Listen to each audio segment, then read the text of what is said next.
amados a nuestra reunión. Hoy vamos a continuar con el Evangelio de Lucas, capítulo 13, versículos del 18 al 21. Lucas, capítulo 13, versículos del 18 al 21. Así que acompáñame ahí.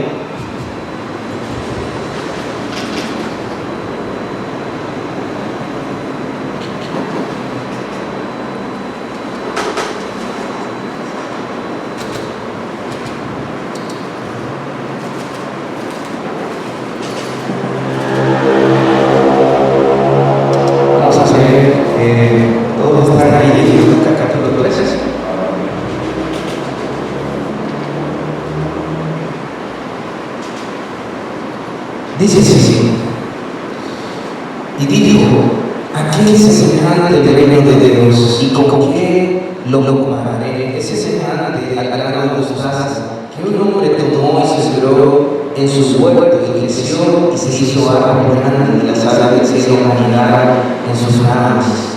Y volvió a decir, ¿a qué compararé el reino de Dios? Es semejante a la levadura que una mujer tomó y se escondió en 3 medidas de harina hasta que todo hubo fermentado. Amén. Vamos a orar rápidamente. Padre, gracias te doy, Señor, por este tiempo. Gracias, Señor, por el privilegio de poder compartir tu palabra. Gracias por esta iglesia, Señor. Gracias por todo, Padre. Sigo pidiendo que tú sigas orando aquí en esta iglesia para tu gloria y para tu honor, Señor. Gracias por todo, Padre. Y ayúdame a compartir, Señor, tu palabra con el nuevo, Señor. A compartir tu palabra para tu gloria, Señor, para que tu nombre sea glorificado, Señor. Gracias, Señor, en el nombre de Jesús. Amén y amén. Ok, para poder entrar a estas parábolas que Jesús contó, Jesús contó parábolas, la parábola del grano de mostaza y la parábola de la levadura.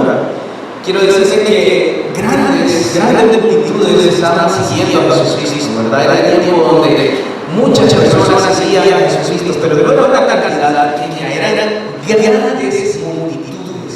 Tanto que Jesús no tenía tiempo para hacer nada, ¿verdad? Entonces, todas estas multitudes seguían a Jesús por su predicación, por sus milagros, por su confrontación con los fariseos. Algunos daban viendo cómo Jesús confrontaba a los fariseos. Y estas multitudes venían de todas las partes y fueron testigos de las maravillas que Jesús hizo, pero poco a poco se fueron desencanando de Jesús.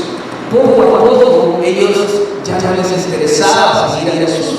Y eso era lo que ellos esperaban, algo grande, algo majestuoso, algo que los impactara. Pero los planes de Jesús eran diferentes. Él no venía a establecer un reino terrenal, sino que Él venía a establecer un reino espiritual. Él no venía a establecer un reino a la fuerza. Él venía a establecer un reino por medio del amor.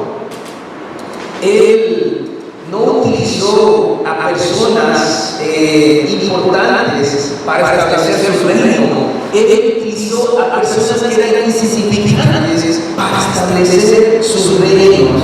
Entonces su reino no era aquello grandote que iba a pensar, sino era algo pequeño y diminuto como una semilla de mostaza. Y es por eso que aquellas grandes multitudes que seguían a Jesús al final, todos le abandonaron. Todos le abandonaron, aún sus apóstoles le abandonaron. En el día de su muerte solo se encontraban 2 discípulos, que no eran los más íntimos, sino 2 discípulos, y algunas vez en el día de su muerte. 2 discípulos. Perdón, en el día de su muerte. En el tiempo cuando estaba siendo crucificado, solo estaba un discípulo viendo de lejos y la mano de Jesús. Y después cuando iban a ser enterrados, eran 2 discípulos que no eran de lo íntimo, de los 12, sino que 2 discípulos estaban viendo enterrar a Jesús. Muchos pensarían, bueno, pero él hizo tantas cosas, porque dio una multitud de personas que estaban ahí en el momento de su entierro. Solo estaban 2 discípulos y alguna mujer en su entierro. Y no solo eso, en la resurrección ellos no esperaban que Jesús resucitara. Entonces vemos cómo el reino de Dios no es aquello grande, no comenzó siendo grande, comenzó siendo pequeño.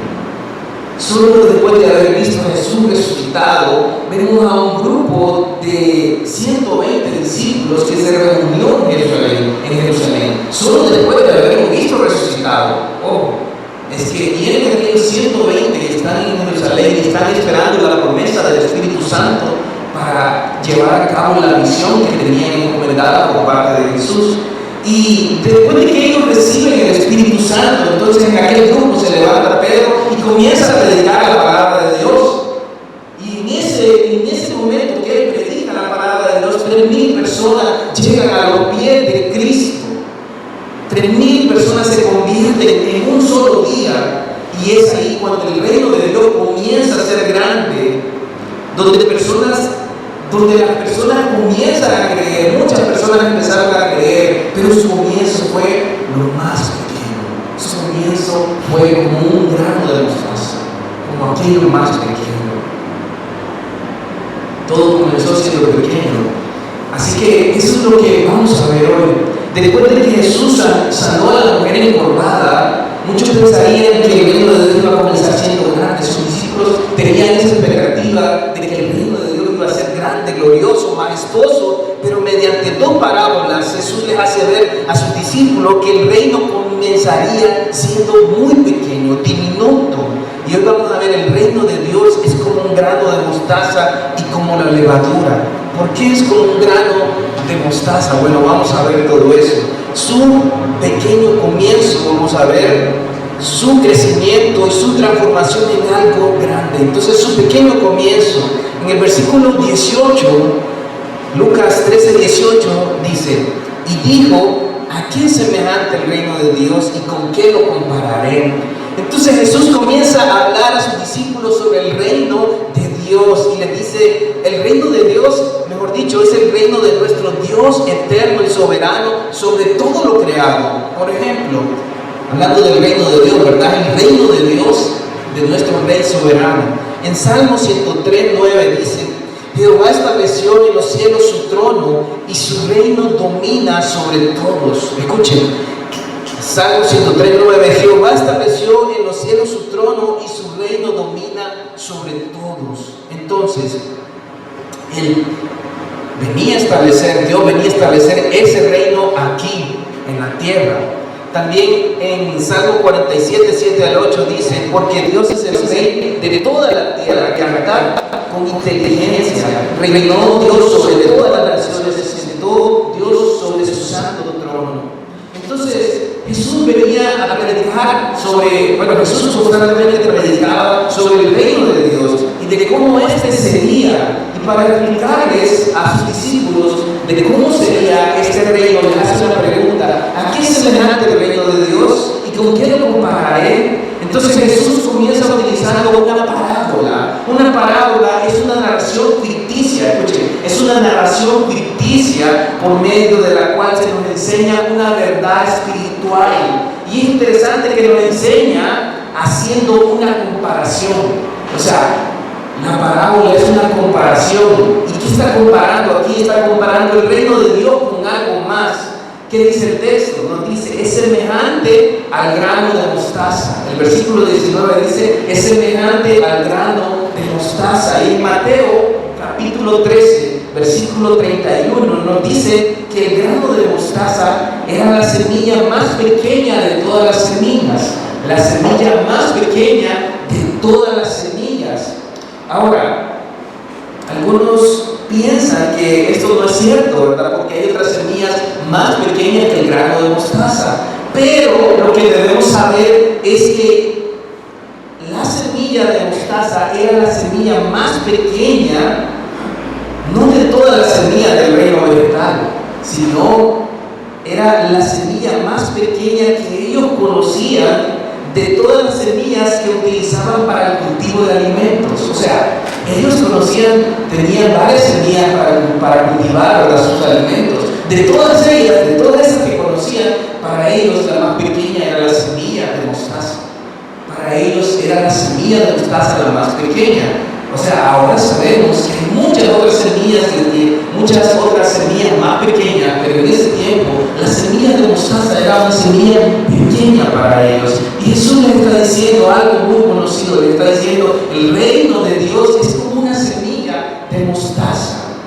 Es como una semilla de mostaza, es algo diminuta, no comienza siendo grande, sino comienza siendo algo humilde, diminuta, como una semilla de mostaza. Y la pregunta que debemos hacernos es, ¿cómo es que iba a tener, cómo es que cómo comenzaba el reino así? O sea, ¿cómo es que iba a tener este comienzo tan humilde el reino de Dios? Primero hay que ver varias cosas. Primero, Jesús vino a establecer un reino espiritual y no terrenal. Tienen que saber eso. Jesús no vino a establecer, en su primera venida, no vino a establecer un reino terrenal, sino un reino espiritual. Entonces, bueno, pero antes de todo eso, creo que me salté algo. Lo primero que debemos ver es que los israelitas esperaban a un Mesías rey. Ellos tenían la idea de un rey que venía a establecer un gran reino terrenal, ¿verdad? Y tenían la idea de que el Mesías sería un líder político, militar, que iba a vencer a los enemigos de Israel, iba a exaltar la nación de Israel. Tenían esta idea que este reino se iba a establecer por la fuerza. Tenían la idea de que el Mesías se juntaría con las personas más importantes para establecer su reino. Tenían la idea de que el reino sería grande y majestuoso, pero Jesús le muestra todo lo contrario. En su primera venida, Jesús no establece un reino terrenal, sino que establece un reino espiritual. Jesús venía a reinar en el corazón de las personas. Y eso es lo importante. Jesús quería reinar no solo aquí terrenalmente, sino que Él venía a reinar en los corazones de las personas. Y lo vemos en Juan 3:3 cuando Nicodemo está haciendo unas preguntas a Jesús. Jesús le dice, de cierto te digo, que el que no naciere de nuevo no puede ver el reino de Dios.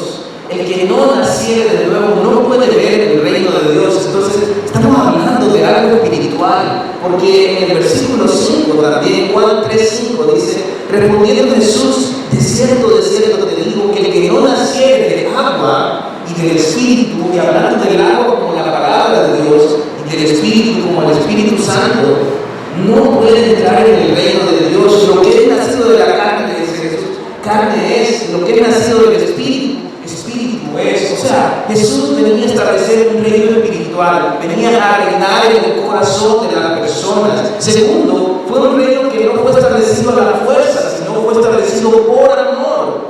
En Juan 3:16 dice, porque de tal manera amó Dios al mundo que ha dado a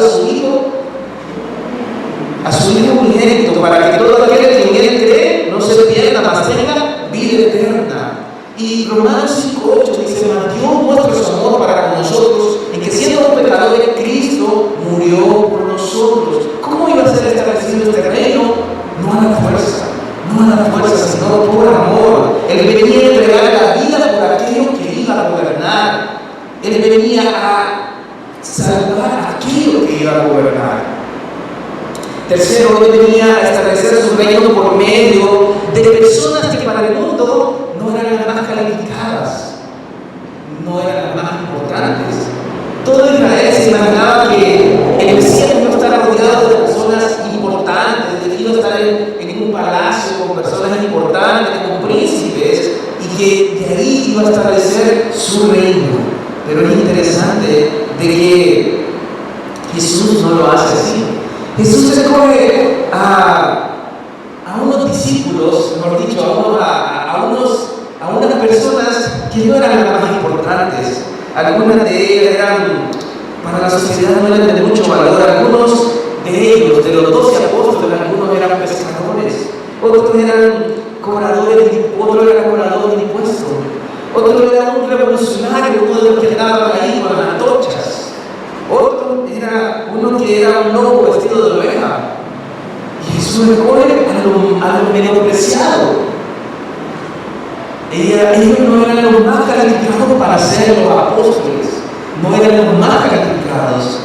Venían de una provincia que era en Galilea, la mayoría de ellos venían de Galilea, y la cual esta provincia era menospreciada. Es como decir que el pastor viene de Olancho y de Judialba.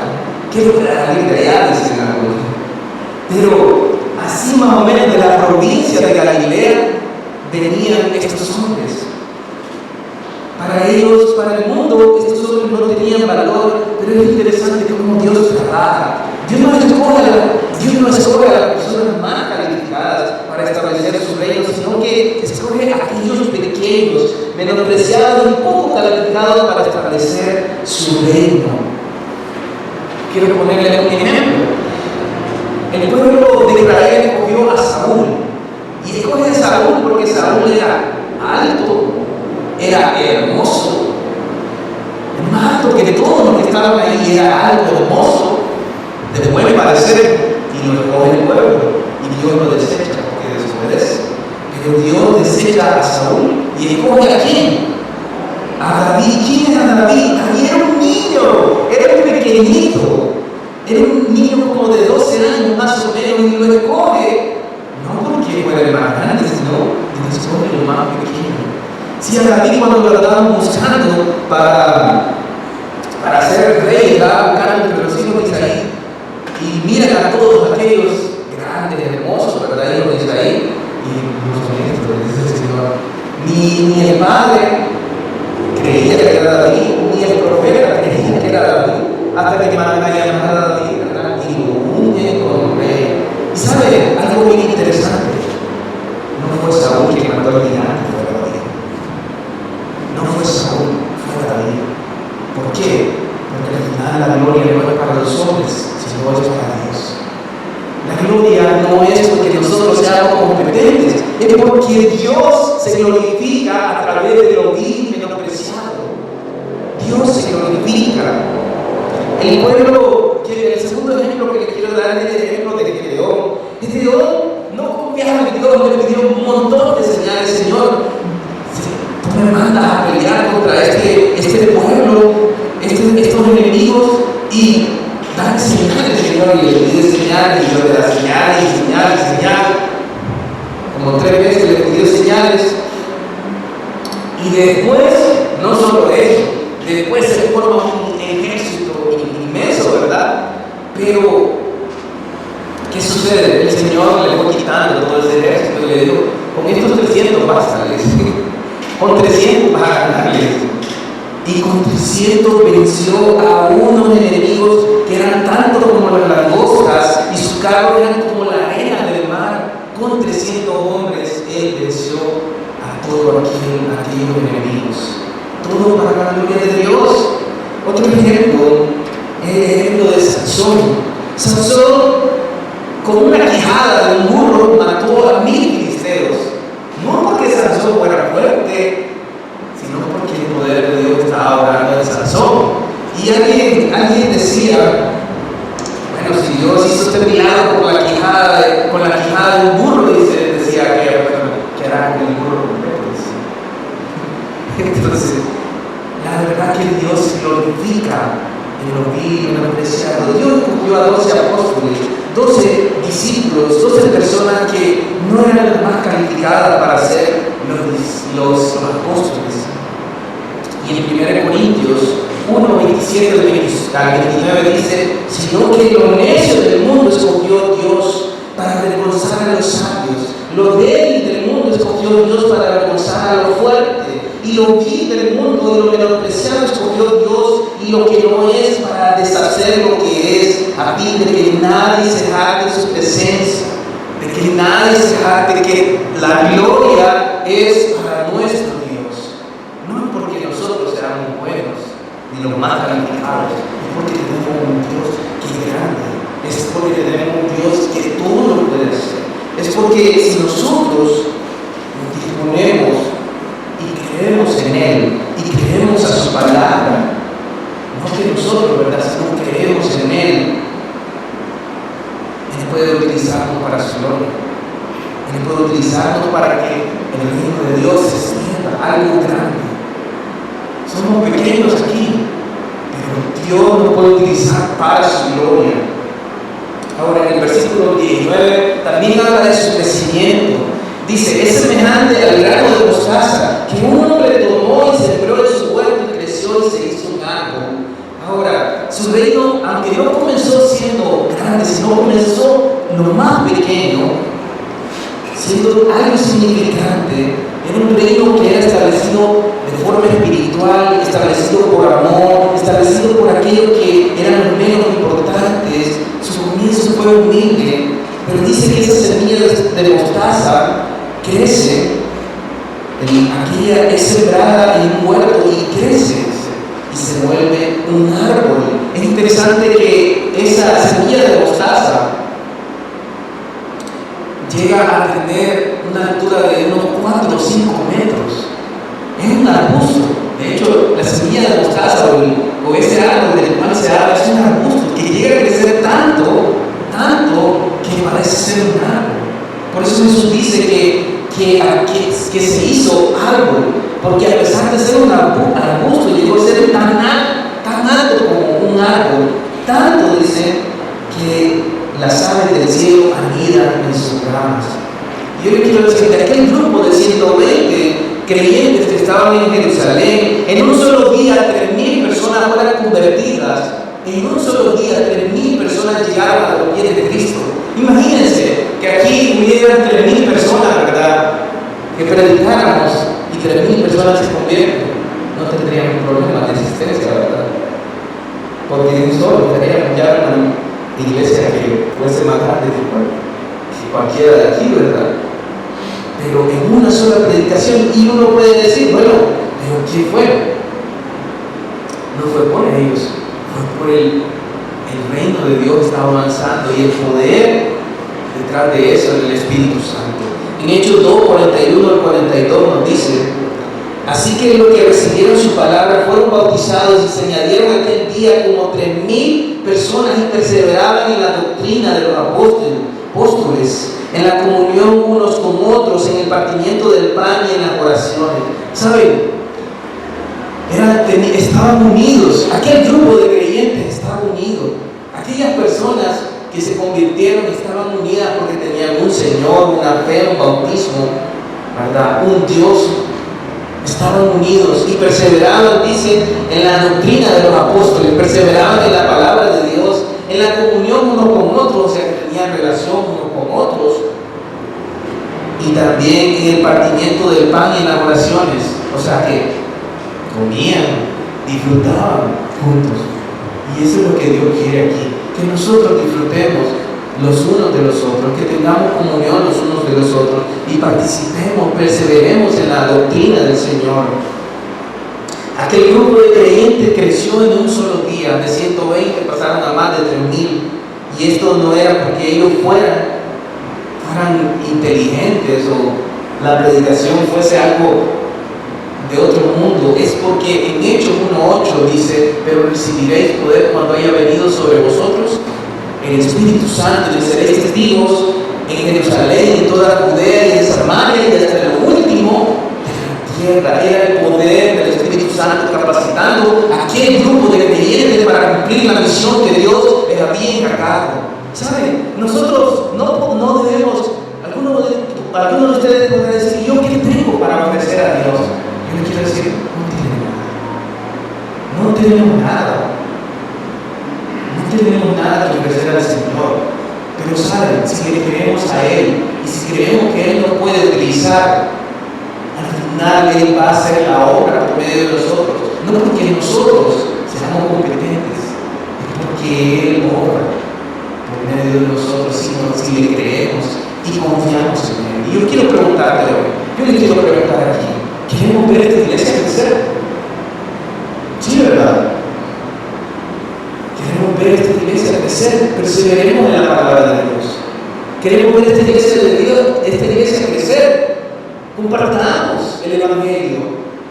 Y ustedes dicen, no lo sé, pero no es su poder, no es su fuerza, es el poder del Espíritu Santo, es el poder del Espíritu Santo. ¿Qué necesita hacer? Orar, compartir la palabra, perseverar en la palabra de Dios. Y Dios se va a glorificar, no usted, Dios se va a glorificar, no porque nosotros seamos algo, es porque Dios es grande, es porque Él es poderoso para orar. Amén. Y quiero animarlos a eso, hermanos. Quiero animarlos. Algunos dirán, yo nunca he discipulado a una persona. ¿Por qué no lo hace? ¿Por qué no se atreve? Y dejamos la comodidad a un lado y empezamos a discipular, no en nuestro poder, sino en el poder del Espíritu Santo.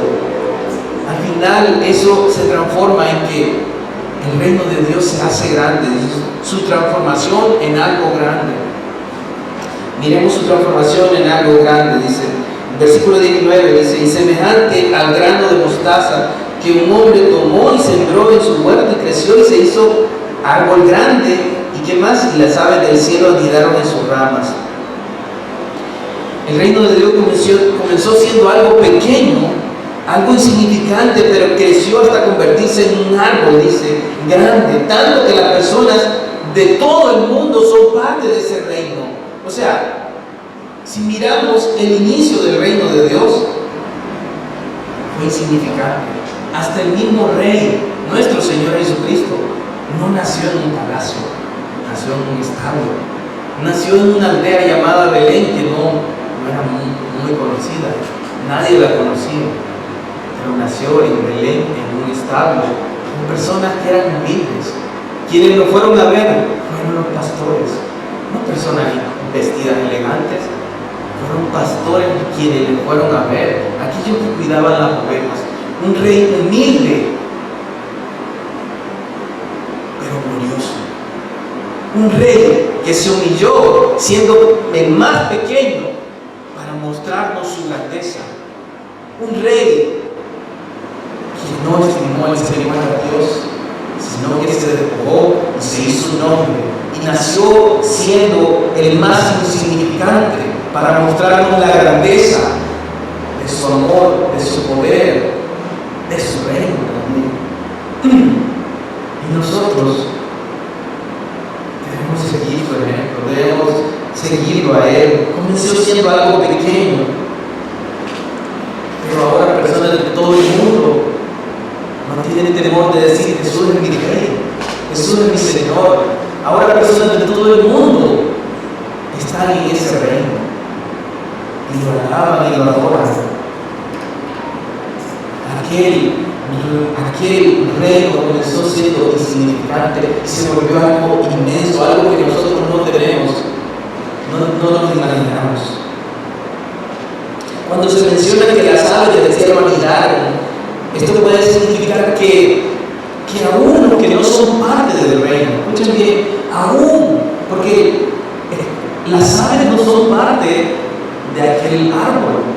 Las aves hacen un nido en ese árbol de mostaza o ese arbusto de mostaza. Se benefician de ese árbol, construyen nidos, hay protección, seguridad y bendición temporal. Y eso puede significar que aún los no creyentes son beneficiados en el reino de Dios. ¿Saben? Una persona, un creyente, es de bendición para los no creyentes. Aún con todos sus defectos, aún con todas las cosas que tenga, es de gran bendición, ¿saben? Porque Dios ha dado bendición a sus hijos. Dios es de bendición para sus hijos y aún los no creyentes reciben de esa bendición. Reciben de esa bendición. Alguien me decía que está en un trabajo, ¿verdad? Y decía que quería renunciar a ese trabajo.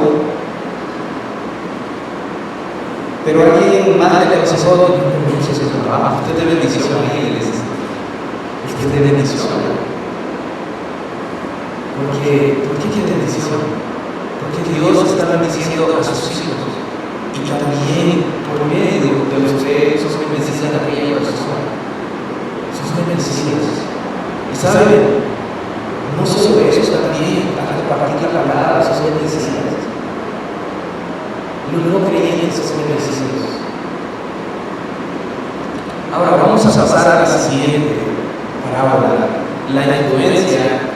tiene el reino de Dios en este mundo. Dice el 21, versículo 20. Y volvió a decir: ¿a qué compararé el reino de Dios?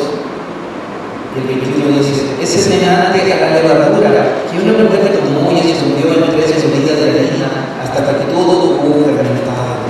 ¿Sabe la influencia que tiene el reino de Dios en este mundo? Vamos a verla ahorita, pero quiero decir qué es la levadura. La levadura es un hongo, y este hongo se usa para hacer que la masa de pan crezca. Yo sé que cuando algunos trabajan aquí en mamá y saben muy bien esto de la levadura, y un poco de levadura hace crecer toda aquella masa, hace que aquella masa se fermente. En otras palabras, cuando comíamos el pan, la levadura hace que ese pan se vuelva un aspecto suave, esponjoso y largo. En el tiempo de Cristo también, antes de ordenar el pan, los judíos guardaban un pedazo de masa cruda para cuando iban a hornear la nueva masa. Entonces aquel pedazo de masa que habían guardado, la metían en la masa para que eso fermentara la masa, para que creciera la masa, y eso fermentara toda la masa. ¿Saben qué es lo que hace el reino de Dios? La fe de este mundo tiene una gran influencia por medio de los hijos de los escogidos. El reino de Dios produce el mismo efecto, aunque es chiquitito, porque esa levadura no es utilizar toda una masa, sino un poquito, y se le pone en la masa y afecta toda la masa, penetra, influye sobre ella, de igual manera los creyentes afectan a este mundo, penetran en este mundo. Aunque parecen pequeños, aunque parecen un pequeño grupo, afecta este mundo. Este mundo no está tan corrupto, ¿saben por qué? Por los creyentes. Este mundo se ve afectado por los creyentes. El reino de Dios está aquí, está en ese grupo de pequeños, grupo pequeño de creyentes. Está el reino de Dios y afecta este mundo para que este mundo no sea tan malo como podría ser. Y no solo eso, afecta de manera positiva, porque ustedes ven cuando un pan se le pone levadura, se vuelve más bonito, más jugoso, más rico. De igual manera, afecta de manera positiva este mundo. No podemos negar que la presencia de cristianos afecta a este mundo, y a algunos lo afecta de tal manera que son parte del reino de Dios. ¿Saben cómo podemos aplicarlo a nosotros? ¿Cómo podemos aplicar esto a nuestras vidas? Dios quiere que influenciemos este mundo. Dios quiere que nosotros llevemos la palabra de Dios y que este mundo sea cambiado por la palabra de Dios, por la predicación del Evangelio. Dios quiere que nosotros llevemos la palabra de Dios a toda persona y que esa persona llegue a conocer a Cristo Jesús. Dios quiere que nosotros despertemos y compartamos el Evangelio. Yo me quiero preguntar, ¿no es esto algo importante? ¿No es esto algo que vale la pena? ¿No es esto algo que es digno de que nuestro Señor hagamos esto? Amén. Y lo estamos haciendo, hermanos. Estamos realmente llevando influencias a este mundo con la palabra de Dios, con nuestro testimonio y con el poder del Espíritu Santo obrando por otra persona. Entonces, el día de ayer estaba bien cansado, estábamos terminando como a las 6 de ensayar y todavía estaba preparando el mensaje. Estaba terminando, o mejor dicho, preparando el mensaje y me sentía cansado. Pero saben, me había una pareja que necesitaba que me hablara de Cristo. Y me fui allá y compartí, estuve 1 hora y media compartiendo con ellos. No podemos dejar de dejar de compartir su palabra. No podemos dejar de llevar la buena nueva de salvación. ¿Qué te impide llevar la buena nueva de salvación? ¿Qué te impide? No puedes seguir así. Tenemos que seguir adelante, tenemos que hacer que el reino de Dios se extienda. No hay otra cosa más importante aquí. No es los placeres, no es las cosas de este mundo, no son nada de eso. Tiene importancia comparado a lo que Dios quiere. Dios quiere salvar a las personas. Amén. Quiero terminar con esto. El reino de Dios comenzó siendo pequeño. No fue establecido terrenalmente, ni por la fuerza, ni por medio de personas importantes, sino que fue establecido espiritualmente en el corazón de las personas, por medio del amor y por medio de personas insignificantes para el mundo. Su comienzo fue pequeño, pero luego creció y se hizo inmensamente grande, tanto que aún las personas de este mundo son bendecidas por medio de este reino. Debemos influenciar este mundo por medio de la palabra de Dios, por medio de nuestras vidas y del poder del Espíritu Santo. Amén. Yo no sé cuánto estás orando, ¿verdad?, por otras personas. Yo no sé si tú estás orando, pero necesitamos orar por otras personas. Necesitamos compartir la palabra de Dios. Necesitamos llevar el Evangelio y necesitamos vivir vidas santas. Amén.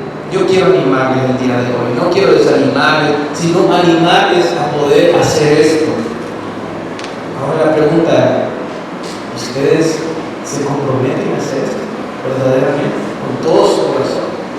Quiero animarles a eso. Vamos a orar. Gracias, Señor. Gracias por este tiempo, gracias por tu palabra, Señor.